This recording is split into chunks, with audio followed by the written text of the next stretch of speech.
Kalau kita mendengar kata strategic management, mungkin kita semua sudah kebayang ya bahwa yang dimaksud adalah mengatur strategi.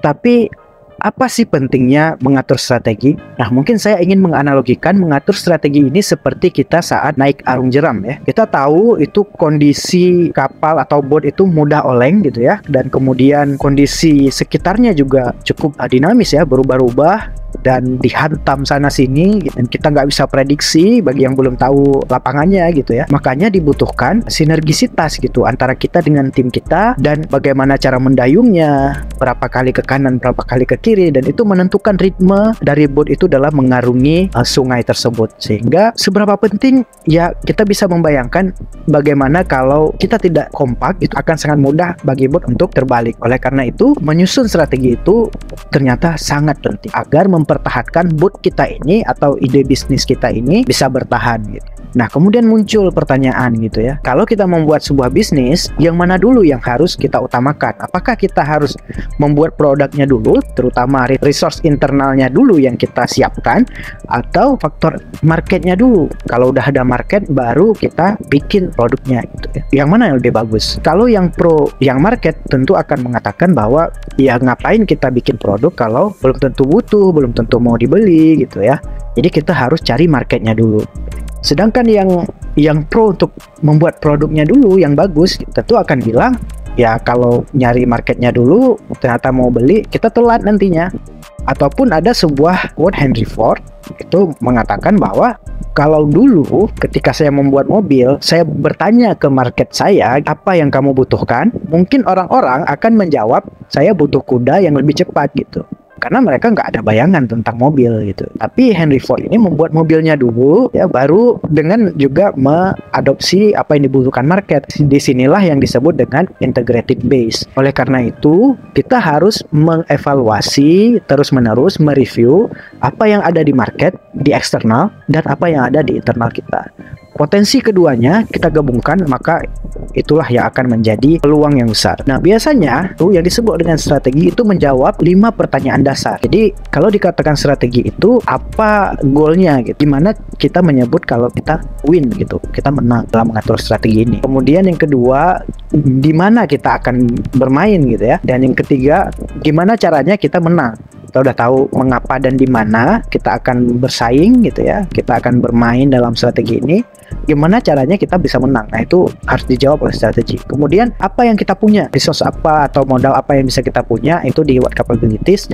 Kemudian yang kelima, manajemen sistem apa yang bisa mengatur semua ini. Nah, kemudian step-step yang harus ada dalam mengatur strategi. Step pertama adalah kita setting up dulu gitu ya, atur dulu apa aja yang ingin kita capai. Kemudian kita memformulasikan strateginya, kemudian kita mengimplementasinya, dan keempat adalah kita mengevaluasinya. Nah, kali ini kita akan coba bahas lebih mengerucut ke bagaimana memformulasikan strategi. Nah, seperti saya katakan di awal tadi, bahwa kita harus mengakses kondisi eksternal dan juga melihat potensi di internal. Nah, kalau kita membawa ini ke SWOT analysis gitu ya, ada bagian eksternal dan ada bagian internal. Eksternalnya apa? Kita harus melihat sosialnya, task environment-nya gitu ya. Kemudian di internal ada kompetensi kita, capabilities kita, resource yang kita punya, strength kita apa gitu, weakness kita apa, dan competitiveness kita. Dan kemudian dari menganalisa keduanya ini menghasilkan opsi-opsi apa saja yang bisa kita hasilkan, dan kita kemudian pilih strategi mana yang paling bagus buat kita. Setelah memilih, seperti tadi balik ke slide sebelumnya, bahwa setelah kita mendapatkan strateginya, kita implementasikan, dan terakhir kita evaluasi apakah strategi ini sudah tepat atau belum. Nah, dalam menentukan SWOT juga tidak main-main ya. Jadi ada metode-metodenya ya, ada berbagai analisa yang digunakan. Nah, kalau tadi SO itu internal ya, itu kita bisa lihat ada beberapa metode ya, ada Porter Value Chain Analysis gitu ya, kemudian ada VRIO Framework, kemudian ada yang eksternal, weakness dan threat-nya ya, ada 5 Force Model. Nah, kalau sisi eksternal, kita coba bedah sisi eksternal ya. Sisi eksternal ini ada contohnya Pestel Analysis dan 5 Force Analysis gitu ya.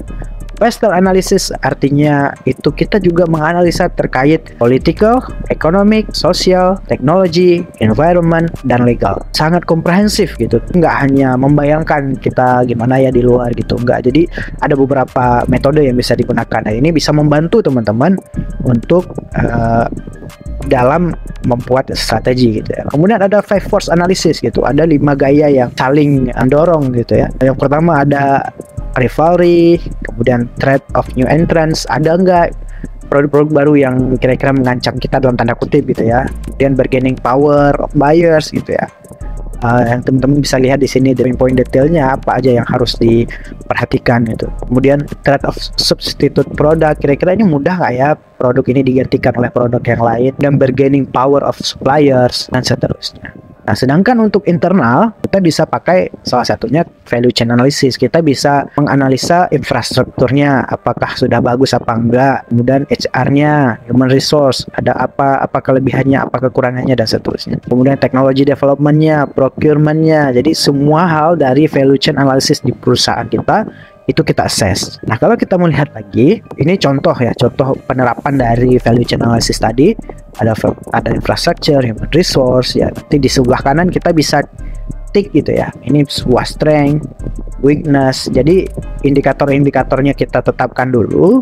Kemudian kita tetapkan lagi apakah ini sebuah strength, weakness, dan seterusnya. Kemudian ini adalah metode VRIO. VRIO adalah singkatan dari valuable, rare, immutable, organized. Jadi kita bisa menilai apakah produk kita ini valuable. Kalau iya, boleh kita lanjutkan ke rare. Terus produknya jarang, oh iya jarang, boleh lanjut lagi. Mudah nggak ditiru gitu ya? Oh nggak mudah, lanjut lagi. Organized ya, udah dikelola dan seterusnya. Kalau kriteria-kriteria ini terpenuhi, itu menunjukkan bahwa ini memiliki competitive advantage yang sustain. Nah, berikut contohnya gitu ya teman-teman ya. Dari PT Logistik ini kita bisa melihat SWOT-nya ya, strength-nya ada, bikin poin-poin gitu. Strength 1, jumlah kantor cabangnya banyak, jumlah karyawannya banyak, dan seterusnya gitu ya. Kemudian weakness satunya, merek tidak menjadi top of mind gitu ya, ketersediaan IT terbatas, dan seterusnya. Ini dari hasil analisa tadi ya teman-teman, dari yang portal analisis, pestal analisis, dan seterusnya. Kemudian peluang bekerja sama dengan e-commerce untuk opportunity, peningkatan persaingan dengan threats gitu ya. Terus kalau udah di SWOT harus diapain lagi? Jadi setelah di SWOT kita bikin implication-nya gitu, mengawinkan dalam tanda kutip antara keempat faktor tadi. Ini disebut dengan TOWS analysis. Misalnya dari strength yang kita punya, kalau kita kawinkan dia dengan opportunities, kita punya opsi apa nih?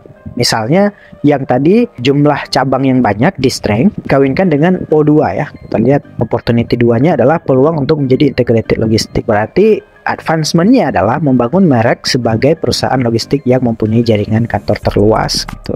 Kemudian overcome weakness juga seperti itu. Kawinkan weakness dengan opportunities itu menghasilkan overcome weakness.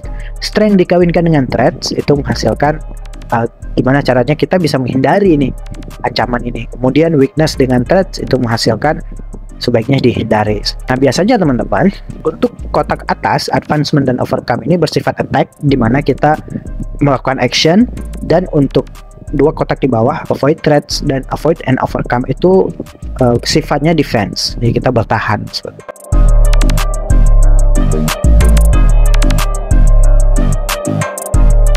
Semoga metode ini bisa membantu ya teman-teman dalam melakukan strategic manajemennya teman-teman. Jadi selalu dimulai dari planning ya, planning strateginya apa, formulasikan strateginya, kemudian diimplementasikan, dan terakhir dievaluasi ya, apakah sudah bagus atau enggak. Kalau masih kurang bagus, dianalisa lagi, dibuatkan lagi formulasi strateginya, yang mana yang lebih tepatnya seperti itu.